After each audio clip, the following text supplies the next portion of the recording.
Bonjour mes frères et sœurs, et heureux de vous retrouver pour un nouveau partage. Et ce partage, je l'intitule « Ton témoignage peut sauver tes enfants ». Ton témoignage peut sauver tes enfants. Et avant de continuer, je vais faire une courte parole de prière. Merci pour ta bonté, Père éternel, ta fidélité, ta bienveillance. Que la parole d'encouragement que je souhaite partager avec les frères et sœurs puisse porter du bon fruit dans la vie de chacun.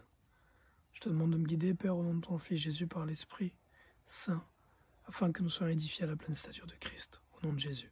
Amen. Et que tout esprit de divertissement, de distraction, de déception soit lié au nom de Jésus-Christ, afin que chacun reçoive la parole d'encouragement que Dieu a pour lui. Alors, ton témoignage peut sauver tes enfants, mon enfant. Pourquoi est-ce que je dis ceci?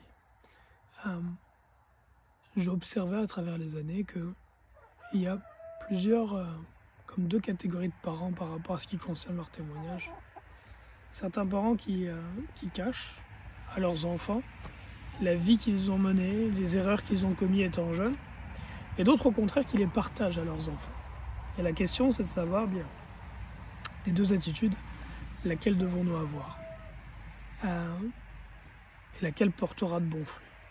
Pour ma part, je ne suis pas encore capable de vous dire exactement, par ma propre expérience, laquelle de ces deux attitudes portera le meilleur fruit, car mes enfants sont encore jeunes. Ceci étant dit, je crois que la parole de Dieu est la vérité. Et lorsqu'on regarde les Écritures, la parole de Dieu, je crois qu'il est assez clair que le Seigneur nous appelle à partager notre témoignage avec nos enfants. Pourquoi? Premièrement, parce que dans le Nouveau Testament, il est dit que les saints ont vaincu l'ennemi, le dragon, le serpent ancien, par la parole de leur témoignage et par le sang de l'agneau.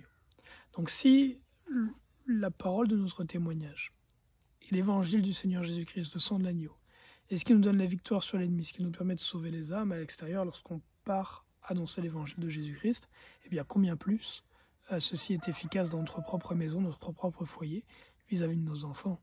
Si mon témoignage peut être une source de salut avec l'évangile de Jésus-Christ auprès des inconnus que je rencontre dans la rue lorsque j'apporte la parole de Dieu, combien plus mon témoignage sera une source de salut pour ceux qui sont issus de ma propre chair. Et ça, c'est le premier élément. Le deuxième élément, c'est l'exemple que nous avons de nos pères, des hommes saints qui nous ont précédés dans la foi et qui ont servi Dieu. Ce que l'on voit quand on regarde l'Écriture, c'est que rien de la vie de ces hommes n'est caché. Non seulement à leur propre famille, mais plus encore au monde. Le témoignage, aussi bon que mauvais, de la vie des saints hommes est totalement ouvert et révélé au monde entier. Pensez à Abraham, dans le partage précédent, je parlais du fait qu'il a menti, il a fait passer Sarah pour son épouse.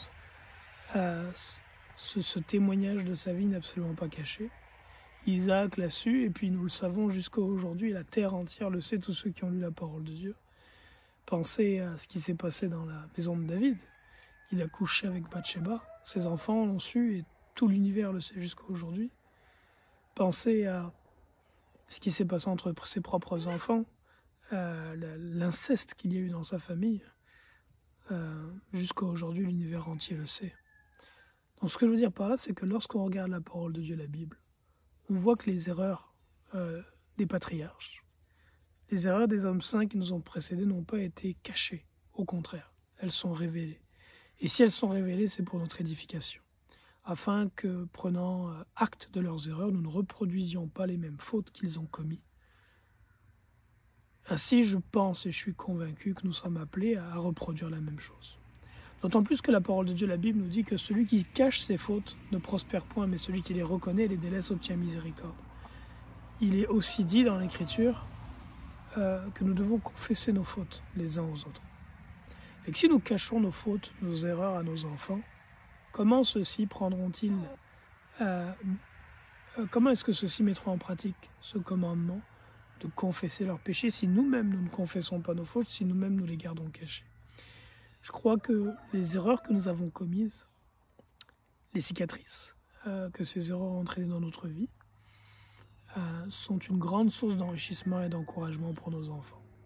En partageant à nos enfants notre témoignage, les erreurs que nous avons commises, que nos pères ont commis en ne cachant rien à nos enfants, mais en leur déclarant la vérité telle qu'elle est, en leur expliquant qu'elle était dans nos vies le fruit des erreurs que nous avons commises dans notre jeunesse, je crois qu'il y a pour eux une grande source d'enrichissement et un gain en leur permettant, si le Seigneur leur donne de la sagesse, de prendre acte de nos erreurs pour ne pas les reproduire et ainsi s'épargner bien des problèmes et avancer plus vite et plus efficacement dans la marche qu'ils ont avec le Seigneur.